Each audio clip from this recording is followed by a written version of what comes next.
ನಮಸ್ಕಾರಗಳು. ಎಲ್ಲರೂ ಹೇಗಿದ್ದೀರಾ? ನಾನು ಚೆನ್ನಾಗಿದ್ದೀನಿ. ಇವತ್ತು ಬೆಳಗ್ಗೆನೇ ಟೊಮೊಟೊ ಜ್ಯೂಸ್ ಮಾಡ್ಕೊತಾ ಇದ್ದೀನಿ. ಇವತ್ತು ಯಾಕೋ ಟೊಮೊಟೊ ಜ್ಯೂಸ್ ಕುಡಿಬೇಕು ಅಂತ ಹಣ್ಣಾಗಿರೋ ಟೊಮೊಟೊ ಇತ್ತು. ಹಾಗೆ ತುಂಬ ದಿನ ಆಗಿತ್ತು ಕುಡಿದು ಅಂತ ಟೊಮೊಟೊ ಎಲ್ಲ ಕಟ್ ಮಾಡಾಕತ್ತಾ ಇದ್ದೀನಿ. ನಿಮಗೆ ತುಂಬ ಕೋಲ್ಡ್ ಇದ್ದರೆ ಬೇಡ, ಸ್ಕಿಪ್ ಮಾಡ್ಕೊಳ್ಳಿ. ಬರೀ ಸ್ಮೂದಿ ಮಾತ್ರ ಮಾಡ್ಕೊಳ್ಳಿ. ಇದ್ರ ಬದಲು ಲೆಮನ್ ಟೀ ಆ ಥರ ಏನಾದರೂ ಮಾಡ್ಕೊಂಡು ಕುಡೀರಿ ಬಿಸಿ ಬಿಸಿ ಚಳಿಗೆ. ಟೊಮೊಟೊ ಟೀ ಸ್ಕಿಪ್ ಮಾಡ್ಕೊಳ್ಳಿ, ಟೊಮೊಟೊ ಜ್ಯೂಸು ಸ್ಕಿಪ್ ಮಾಡ್ಕೊಳ್ಳಿ. ಇಲ್ಲ ಚಕ್ಕೆ ಜೀರಿಗೆ ಅದೆಲ್ಲ ಹಾಕೊಂಡು ಕುಸ್ಕೊಂಡು ಆ ಥರ ಆದ್ರೂ ಡಿಟಾಕ್ಸ್ ಡ್ರಿಂಕ್ಸ್ ಆಗಿ ಮಾಡ್ಕೊಬೋದು. ಎಲ್ಲ ಸೋಸ್ಕೊಂಡಾದ್ಮೇಲೆ ಪೆಪ್ಪರ್ ಪೌಡ್ರು, ಮಾಮೂಲಿ ಸಾಲ್ಟ್ ಇಷ್ಟೇ ಹಾಕ್ಕೊಳ್ಳೋದು. ಡಯಟ್ ಮಾಡದಿದ್ದವರು ಸಕ್ಕರೆ, ಕೆಂಪು ಕಲ್ ಸಕ್ಕರೆ ಹಾಕೊಂಡ್ರೆ ತುಂಬ ಚೆನ್ನಾಗಿರುತ್ತೆ ಟೇಸ್ಟು. ಹಾಗೆ ಇನ್ನೊಂದು, ಟೊಮೊಟೊ ಜ್ಯೂಸ್ ಮಾಡಿದಾಗ ಫಿಲ್ಟ್ರು ಮಾಡೇ ಕುಡೀರಿ. ತುಂಬ ಡೇಂಜರು. ಅದು ಚರ್ಮದ ಸಿಪ್ಪೆ ಇದೆಯಲ್ಲ ಸಾರಿ ಮೇಲ್ಗಡೆ, ಅದು ಕಳ್ಳಿಗೆ ಹೋಗಿ ಕಚ್ಕೋತದಂತೆ, ಕಲ್ಲಾಗೋ ಚಾನ್ಸಸ್ ಇರುತ್ತೆ. ಪ್ಲೀಸ್ ಇದಂತೂ ಸ್ಕಿಪ್ ಮಾಡಬೇಡಿ.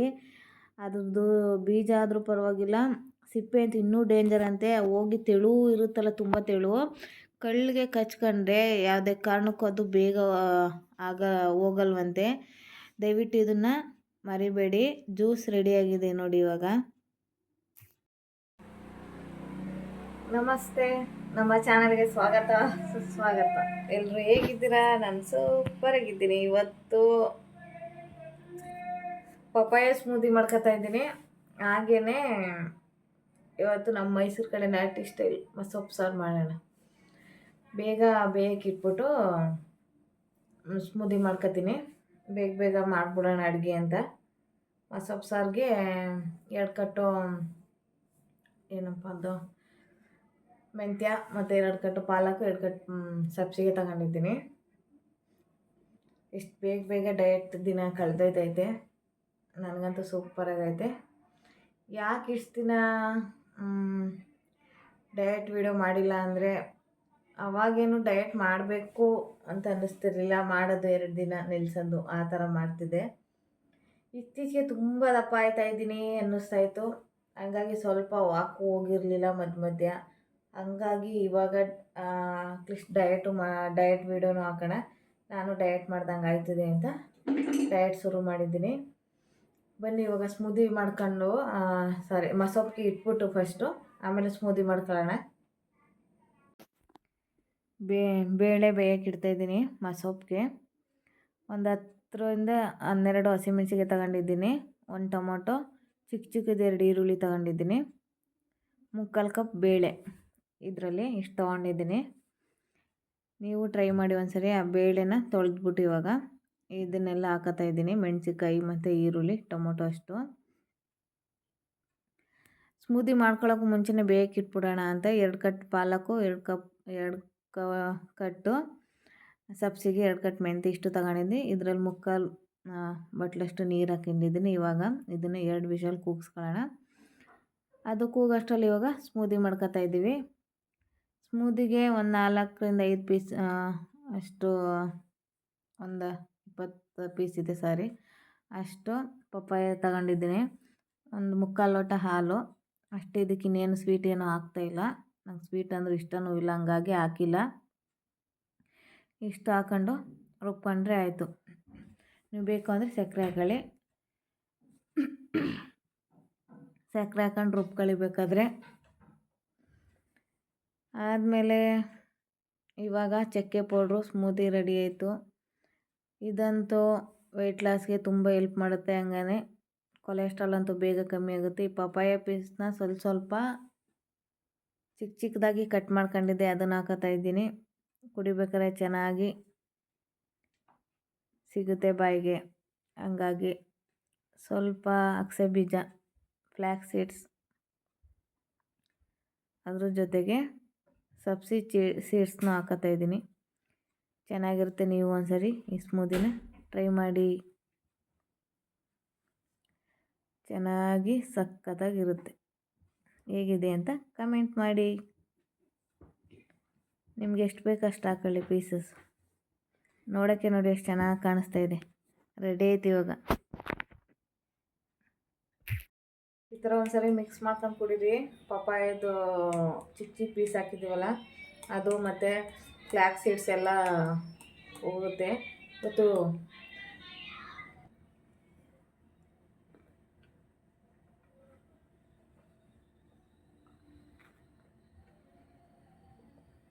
ನಾನು ಸ್ವೀಟ್ ಏನೂ ಹಾಕೊಂಡಿಲ್ಲ.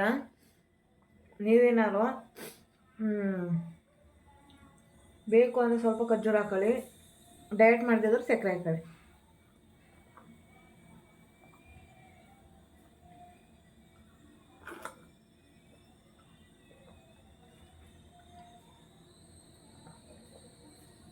ಇವಾಗ ಸಾಂಬಾರಿಗೆ ಒಗ್ಗರಣೆಗೆ ಸರಿ ಕಾಯಿ ಇಷ್ಟು ತಗೊಂಡಿದ್ದೀನಿ, ಒಂದು ಚಿಕ್ಕ ಬಟ್ಲಲ್ಲಿ ಹಚ್ಚಿಟ್ಕೊಂಡಿದ್ದೀನಿ. ಬೆಂದಿದೆ ನೋಡಿ. ಇವಾಗ ಬಸ್ಕೊಳ್ಳೋದು, ಅದನ್ನು ಸ್ವಲ್ಪನೇ ಹಾಕಬೇಕು, ನೀರು ಇಲ್ಲ ಅಂದರೆ ಚೆನ್ನಾಗಿರಲ್ಲ. ಸ್ವಲ್ಪ ಮಸಾಲೆ ಸಾರು ಗಟ್ಟಿಗಿದ್ರೇ ಚೆಂದ. ಇಷ್ಟು ನೀರು ಹಾಕಿದ್ದೀನಿ ನೋಡಿ. ಇವಾಗ ಕಾಯಿಸನ್ನ ಸ್ವಲ್ಪ ಫಸ್ಟೇ ರುಬ್ಕೊಬಿಡೋದು. ನಮ್ಮ ಮೈಸೂರು ಸೈಡಲ್ಲಿ ಇದೇ ಥರ ಮಾಡೋದು ನೋಡಿ. ಈ ಥರ ಸ್ವಲ್ಪ ತರಿ ರುಬ್ಕೊಂಡು ಸ್ವಲ್ಪನೇ ಹಾಕ್ಕೊಂಡು ರುಬ್ಕೊಳ್ಳೋದ. ಬರ್ತಾನೆ ಇಲ್ಲ ಅದು, ಹಂಗಾಗಿ ಕೈಯಲ್ಲಿ ರುಬ್ಕೊತಾ ಇದ್ದೀನಿ. ಸೊಪ್ಪೆಲ್ಲ ನೋಡಿ ಈ ಥರ ಆಗುತ್ತೆ ಕಲರು. ರುಬ್ಕೊಳ್ಳಿ. ಗಂಟ್ಲು ಕಟ್ಟಿದೆ, ಸಾರಿ, ಚಳಿ ಆಯ್ತಲ್ಲ ಸ್ವಲ್ಪ, ಅದಕ್ಕೆ. ಕಲರ್ ನೋಡಿ ಯಾವ ಥರ ಬರ್ತಿದೆ. ಇಷ್ಟೇ ಸಾಕು, ತುಂಬ ಚೆನ್ನಾಗಿರುತ್ತೆ. ನಿಮ್ಗೆ ಎಷ್ಟು ಬೇಕು ಅಷ್ಟು ಗಟ್ಟಿನೇ ಇರಲಿ, ತುಂಬ ತೆಳು ಮಾಡ್ಕೊಬಿಡಿ. ನಾವು ಈ ಕಡೆ ಬದನೆಕಾಯಿ ಹಾಕ್ತೀವಿ ಮಸೊಪ್ಪು ಸಾರಿಗೆ. ಬೇಡ ಅಂದರೆ ನೀವು ಸ್ಕಿಪ್ ಮಾಡ್ಕೊಳ್ಳಿ. ಇಷ್ಟ ಆದರೆ ಹಾಕೊಳ್ಳಿ, ಇಲ್ಲ ಅಂದರೆ ಇಲ್ಲ. ಇದಕ್ಕೆ ಬದನೆಕಾಯಿ ಮತ್ತು ಅವರೆಕಾಯಿ ಒಳ್ಳೆ ಕಾಂಬಿನೇಷನ್ ಇರುತ್ತೆ. ನೀವು ಹಾಕೊಂಡ್ರೆ ಹಾಕೊಳ್ಳಿ, ನಿಮ್ಗೆ ಇಷ್ಟ ಇದ್ದರೆ. ನಮಗೇನು ಇಷ್ಟ ಇರುತ್ತೆ. ಸ್ವಲ್ಪ ಅವರೆಕಾಯಿ ಇದ್ದು ತೊಳೆದಿಟ್ಟು ಹಾಕ್ತಾಯಿದ್ದೀನಿ. ಸಖತ್ತಾಗಿರುತ್ತೆ. ನೀವು ಒಂದ್ಸರಿ ಟ್ರೈ ಮಾಡಿ. ನಾಟಿ ಸ್ಟೈಲ್ ಮಸೊಪ್ಪು ಸಾರು, ರುಚಿಗೆ ತಕ್ಕಷ್ಟು ಉಪ್ಪು. ಕುದಿ ಬಂದ ತಕ್ಷಣ ಆ ಕಡೆಗೆ ಶಿಫ್ಟ್ ಮಾಡಿದೆ. ಇಲ್ಲಿ ಒಗ್ಗರಣೆ ಹಾಕೊಳ್ಳೋಣ ಅಂತ ಸ್ವಲ್ಪ ಎಣ್ಣೆ ಕಾದ ತಕ್ಷಣ ಸಾಸಿವೆ ಸಿಡಿಲಿ ಚೆನ್ನಾಗಿ, ಇಲ್ಲಾಂದರೆ ಕಹಿ ಬರ್ತದೆ. ಎಣ್ಣೆ ಕಾಯೋಕ್ಕೂ ಮುಂಚೆ ಸಾಸಿವೆ ಕಡಿ, ಹಿಂಗಿಲ್ಲದೆ ಯಾವ ಅಡುಗೆನೂ ಮಾಡಲ್ಲ ನಾನು. ಬೆಳ್ಳುಳ್ಳಿ ಅಂತೂ ಘಮ ಘಮ ಅಂತ ಇರುತ್ತೆ ಒಗ್ಗರಣೆ ಹಾಕ್ತಾಯಿದ್ರೆ. ಸಾಂಬಾರು ನೋಡಿ ಎಷ್ಟು ಕರಿಬೇವು,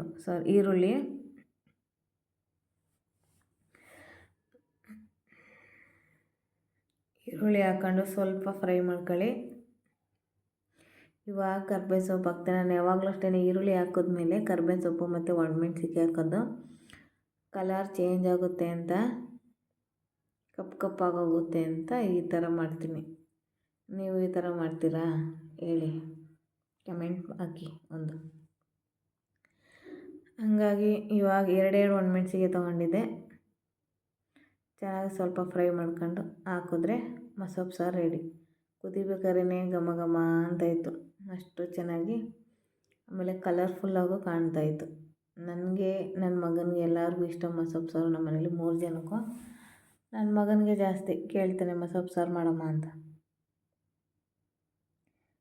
ಇದು ಸ್ವಲ್ಪ ಅಷ್ಟರಲ್ಲಿ ಚೆನ್ನಾಗಿ ಫ್ರೈ ಮಾಡ್ಕೊಂಡು ಹಾಕಿದ್ರೆ ಮಸೊಪ್ಪು ಸಾರು ರೆಡಿ. ಇದು ಇನ್ನೊಂಚೂರು ಕುದಿ ಅಷ್ಟರಲ್ಲಿ ಮುದ್ದೆ ಇಟ್ಕೊಂಡು ಮುದ್ದೆ ಮಾಡ್ಕೊತೀನಿ. ನಾನು ಮುದ್ದೆ ಮಾಡೋದೇನು ತೋರಿಸಿಲ್ಲ, ಯಾಕಂದರೆ ತುಂಬ ಲೆಂತಿಯಾಗಿ ಹೋಗುತ್ತೆ ಅಂತ. ಯಾಕೆ ಆದರೆ ಸಾಂಬಾರು ರೆಡಿ, ಕುದೀತಾ ಇರಲಿ ಅದು. ಹಾಗಾಗಿ ಮುದ್ದೆ ಮಾಡೋದೇನು ತೋರಿಸ್ಲಿಲ್ಲ. ಸ್ವಲ್ಪ ಮುದ್ದೆನೇ ಅದು, ನಾನು ತೆಳುಗೆ ಮಾಡ್ಕೊತೀನಿ, ಅದಕ್ಕೆ ಅದು ಅಗಲಾಗಿದೆ ಅಷ್ಟೇ. ರೆಡಿ ನೋಡಿ, ಫುಲ್ ಮೀಲ್ಸ್ ಊಟ ಇವತ್ತು. ಮುದ್ದೆ, ಸಾಂಬಾರು, 1-2 ತುತ್ತು ಅನ್ನ ತಗೊಂಡಿದ್ದೀನಿ. ಇದ್ರ ಮೇಲೆ ತೊಗೊಬೇಡಿ, ಜಾಸ್ತಿ ಆಗುತ್ತೆ. ಹಂಗಾಗಿ 2 ತುತ್ತು ಅನ್ನ ಅಷ್ಟೇ ಸಾಕು. ಇದಕ್ಕಿಂತನೂ ಬೇಕಾ ಊಟ? ಸೌತೆಕಾಯಿ ಮತ್ತು ಕ್ಯಾರೆಟ್ ಇಲ್ಲ ಅಂದರೆ ಫುಲ್ಫಿಲ್ ಆಗೋಲ್ಲ ಡಯಟ್ ಊಟ. ತುಂಬ ಚೆನ್ನಾಗಿರುತ್ತೆ. ನೀವು ಒಂದ್ಸರಿ ಟ್ರೈ ಮಾಡಿ. ಜೊತೆಗೆ 1 ಲೋಟ ಮಜ್ಜಿಗೆ. ಎಷ್ಟು ಚೆನ್ನಾಗಿದೆ ನೋಡಿ, ನೋಡೋಕ್ಕೇ ಚೆಂದ. ಸಖತ್ತಾಗಿತ್ತು. ನೋಡ್ತಾಯಿದ್ರೆ ಬೇಗ ತಿಂದ್ಬಿಡೋಣ ಅನ್ನಿಸ್ತಾಯಿತ್ತು. ಬ್ಯಾಟಿಂಗ್ ಮಾಡಿದ್ದೇನೆ ಇವಾಗ. ನಾಟಿ ಸ್ಟೈಲ್ ಮಸೊಪ್ಪು ಸಾರು, ಮುದ್ದೆ, ಅನ್ನ, ಮಜ್ಜಿಗೆ ಇದಕ್ಕಿನ್ನ ಬೇಕಾ? ಇನ್ನು ರಾತ್ರಿಗೆ ತಿಂದಿರೋದೇ ಡೈಜೆಸ್ಟ್ ಆಗಿರಲಿಲ್ಲ, ಹಂಗಾಗಿ ಸೀಬೆಹಣ್ಣು, ಪಪ್ಪಾಯ, ಬಾಳೆಹಣ್ಣು ತಗೋತಾಯಿದ್ದೆ. ಮಧ್ಯಾಹ್ನ ಫುಲ್ಲು ಹೊಟ್ಟೆ ಲೋಡಾಗಿದೆ, ಮುದ್ದೆ ಎಲ್ಲ ತಿಂದಿದ್ದಲ್ಲ, ಹಂಗಾಗಿ ಲೈಟಾಗಿ ಇವತ್ತು ಒಂದು ಪಚ್ಚಬಾಳೆಹಣ್ಣು ಮತ್ತು ಒಂದು ಪೀಸು ಪಪ್ಪಾಯ, ಅರ್ಧ ಸೀಬೆಹಣ್ಣು ತಗೋತಾಯಿದ್ದೀನಿ. ನಿಮ್ಗೇನಾದ್ರು ಬೇಕು ಅಂದರೆ ಒಂದು ಚಪಾತಿ ತೊಗೊಳ್ಳಿ, ಇಲ್ಲ ಇಷ್ಟು ರೈಸ್ ತೊಗೊಳ್ಳಿ. ರೈಸ್ ಬಿಟ್ಟು ಸಲಾಡ್, ರೈಸ್ ಬೇಡ ಅನ್ಕೋತೀನಿ. ಸಲಾಡ್ ಯಾವುದಾದ್ರೂ ಪರವಾಗಿಲ್ಲ, ಸೌತೆಕಾಯಿ ಸಲಾಡು ಮತ್ತು ಕಾರ್ನು ನೆನ್ನೆ ತಿಂದಿದ್ವಿ ಅಲ್ವಾ, ಮೊಳಕೆ ಕಾಳು ಇಲ್ಲ ಕಡಲೆಕಾಳು, ಯಾವುದಾದ್ರೂ ಪರವಾಗಿಲ್ಲ ಸಲಾಡ್ ತಗೊಳ್ಳಿ. ನನಗಿಷ್ಟೇ ಸಾಕು ಅನ್ನಿಸ್ತು. ಇದೇ ಹೊಟ್ಟೆ ಫುಲ್ ಆಗುತ್ತೆ. ಮುದ್ದೆ ತಿಂದಿದ್ದೀವಲ್ಲ, ಡೈಜೆಸ್ಟ್ ಆಗಿರೋಲ್ಲ ಕರೆಕ್ಟಾಗಿ, ಹಂಗಾಗಿ ಒಳ್ಳೆ ಊಟ ಮಧ್ಯಾಹ್ನ ತಿಂದು ಡೈಜೆಸ್ಟ್ ಆಗೋದು. ಆಮೇಲೆ ಮುದ್ದೆ ಎಷ್ಟೇ ಮಾಡ್ಕೊಂಡಿದ್ದೆ ನನಗೆ ಗಟ್ಟಿ ತಿನ್ನೋಕ್ಕಾಗಲ್ಲ, ಸ್ವಲ್ಪ ತೆಳ್ಳಗಿರ್ಬೇಕು, ಅದಕ್ಕೆ ಅದು ಆಡ್ಕೊಂಡಿದೆ, ಸ್ವಲ್ಪ ದಪ್ಪ ಕಾಣಿಸುತ್ತೆ. ಮಸೊಪ್ಪು ಸಾರಿಗೆ ಒಳ್ಳೆ ಕಾಂಬಿನೇಷನು. ನಾಟಿ ಸ್ಟೈಲು, ನಮ್ಮ ಮೈಸೂರು ಸ್ಟೈಲು ಮಸೊಪ್ಪು ಸಾರು ಮತ್ತು ಮುದ್ದೆ ತುಂಬ ಚೆನ್ನಾಗಿರುತ್ತೆ. ಆ ಥರ ಒಂದ್ಸರಿ ನೀವು ಟ್ರೈ ಮಾಡಿ, ಹೇಗಿದೆ ಅಂತ ಕಮೆಂಟ್ ಮಾಡಿ. ಹಾಗೆ ಒಬ್ಬರು ಕಮೆಂಟ್ ಮಾಡಿದರು, ಫೇಸಲ್ಲಿ ಗ್ಲೋ ಬರ್ತಾಯಿದೆ, ಹಾಗೆ ಸಣ್ಣ ಆಗಿದ್ದೀರಾ ಅಂತ. Thank you so much. ಗುರ್ತಿಸಿ ಕಮೆಂಟ್ ಮಾಡ್ತಿರಲ್ಲ ಅನ್ನೋದೇ ನನಗೆ ನಿಜ ಖುಷಿಯಾಗುತ್ತೆ. ಕಮೆಂಟ್ ಮಾಡೋದೇ ಕಮ್ಮಿ ಹೊಸ ಯೂಟ್ಯೂಬರ್ಸ್ಗೆ, ಅದರಲ್ಲೂ ನಮ್ಮನ್ನು ಗುರ್ತಿಸಿ ಸಣ್ಣ ಆಗ್ತಾಯಿದ್ದೀರಾ ಮೇಡಮ್, ನಿಮ್ಮ ಫಾಲೋ ಮಾಡ್ತಾಯಿದ್ದೀನಿ ಡಯಟ್ನ ಅಂತ ಒಬ್ಬರು ಕಮೆಂಟ್ ಮಾಡಿದ್ದಾರೆ. ಅದಂತೂ ನೋಡಿ ತುಂಬ ಖುಷಿ ಆಯಿತು. ಹಾಗೆ ನಿಮ್ಮ ಫೇಸಲ್ಲಿ ಗ್ಲೋ ಇದೆ, ಇವಾಗ ಗ್ಲೋ ಬರ್ತಾಯಿದೆ, ಮತ್ತು ಫೇಸಲ್ಲಿ ಸಣ್ಣನೂ ಕಾಣ್ತಾಯಿದೆ, ಸ್ವಲ್ಪ ಸಣ್ಣನೂ ಆಗಿದ್ದೀರಾ ಅಂತ ಕಮೆಂಟ್ ಮಾಡಿದ್ರು. ನನಗಂತೂ ಫುಲ್ ಖುಷಿ ಆಗೋಯ್ತು ಕಮೆಂಟ್ ನೋಡ್ಬಿಟ್ಟು. ಹಂಗೆ ಯಾರು ಆ ಥರ ಕಮೆಂಟ್ ಮಾಡಿದ್ರೆ ನಮಗೂ ಮೋಟಿವೇಟ್ ಆಗುತ್ತೆ, ವೀಡಿಯೋ ಮಾಡೋಣ ತಡಿಯಪ್ಪ, ನಮ್ಮ ವೀಡಿಯೋನ ನೋಡಿ ಕಮೆಂಟ್ ಮಾಡ್ತಾರೆ ಅಂತ ನೋಡ್ಬಿಟ್ಟು ಅವ್ನು ಕಮೆಂಟ್ ಮಾಡಿ ನಿಮ್ಮ ಅನಿಸಿಕೆ ಏನು ಅಂತ. ಹೇಗಿದೆ ನೋಡಿ, ನಮ್ಮ ಅಚ್ಚ ಕನ್ನಡದ ಹುಡುಗಿ ನಾನು ಹಾಗಾಗಿ ತಿಂದು ಮುಗಿಸ್ತೀನಿ, ಬೇಗ ಬೇಗ ಮುಗಿಸಿ. ಸ್ವಲ್ಪ ಅವ್ರಿಗೆ ಎಗ್ ಬುರ್ಜಿ ಮಾಡಿಕೊಟ್ಟಿದ್ದೆ ನಾನೇನು. ಆಮೇಲೆ ಎಗ್ ಬುರ್ಜಿ ತಿನ್ನೋರು, ಮೊಟ್ಟೆ ತಿನ್ನೋರು ಒಂದು ಪ್ಲೇನ್ ಆಮ್ಲೆಟ್ ಮಾಡ್ಕೊಳ್ಳಿ, ಬುರ್ಜಿ ಅದಿಷ್ಟು ತಿನ್ನಿ. ಇವಾಗ ನೆನಪಾಯ್ತು, ಸಾರಿ. ನಾನು ವೆಜಿಟೇರಿಯನ್ ಆಗಿದ್ದರಿಂದ ಇದು ತೊಗೋತಾಯಿದ್ದೀನಿ. ಯಾವುದಾದ್ರೂ ಸಲಾಡ್ ತಗೊಳ್ಳಿ, ಕಡಲೆಕಾಳು, ಚೆನ್ನ ಅಂದರೆ ಕಾಬೂಲ್ ಚೆನ್ನ, ಅದು ಯಾವುದಾದ್ರೂ ತೊಗೊಳ್ಳಿ, ಯಾವುದು ಇರುತ್ತೆ ಅದು. ಇದನ್ನೇ ತಿನ್ನಿ ಅದನ್ನೇ ತಿನ್ನಿ ಅಂತ ಏನಿಲ್ಲ, ಡಯಟ್ ಫುಡ್ ತಿನ್ನಿ ಅಷ್ಟೇ. ಏನಿರುತ್ತೆ ಅದು ನಮ್ಮ ಹತ್ರ, ನಮ್ಮ ಮನೇಲಿ ಏನೆಲ್ಲ ಇರುತ್ತೆ ಅದರಲ್ಲಿ ನೋಡಿಕೊಂಡು, ಕಾಳುಗಳಲ್ಲಿ ಎಷ್ಟು ಪ್ರೋಟೀನ್ ಇರುತ್ತೆ ತಿನ್ನಿ. ಇಲ್ಲಾಂದ್ರೆ ಒಂದು ಆಮ್ಲೆಟ್ ಮಾಡ್ಕೊಳ್ಳಿ, ಇಲ್ಲ 2 ಎಗ್ ಬೇಯಿಸ್ಕೊಳ್ಳಿ, ಆ ಥರ ಚೆನ್ನಾಗಿರುತ್ತೆ. ಹಾಗಾಗಿ ನಿಮ್ಮ ಅಚ್ಚ ಕನ್ನಡದ ಹುಡುಗಿಗೆ ಸಪೋರ್ಟ್ ಮಾಡಿ, ಹೀಗೆ ವಿಡಿಯೋ ನೋಡ್ತಾಯಿರಿ. Thank you so much. Next ವಿಡಿಯೋದಲ್ಲಿ, ನಾಳೆ ವಿಡಿಯೋದಲ್ಲಿ ಸಿಗ್ತೀನಿ. Bye bye, take care. ಯಾರೆಲ್ಲ ನನ್ನ ವಿಡಿಯೋ ನೋಡ್ತಾಯಿದ್ದೀರಾ ಪ್ಲೀಸ್ ಸಬ್ಸ್ಕ್ರೈಬ್ ಮಾಡ್ಕೊಳ್ಳಿ, ಹಾಗೆ ಒಂದು ಲೈಕ್ ಕೊಡಿ, ಎಲ್ಲ ಫ್ರೆಂಡ್ಸು ಫ್ಯಾಮಿಲಿಗೆ ಶೇರ್ ಮಾಡಿ, ಕಮೆಂಟ್ ಮಾಡಿ. ಬಾಯ್, ನೆಕ್ಸ್ಟ್ ವಿಡಿಯೋದಲ್ಲಿ ಸಿಗ್ತೀನಿ.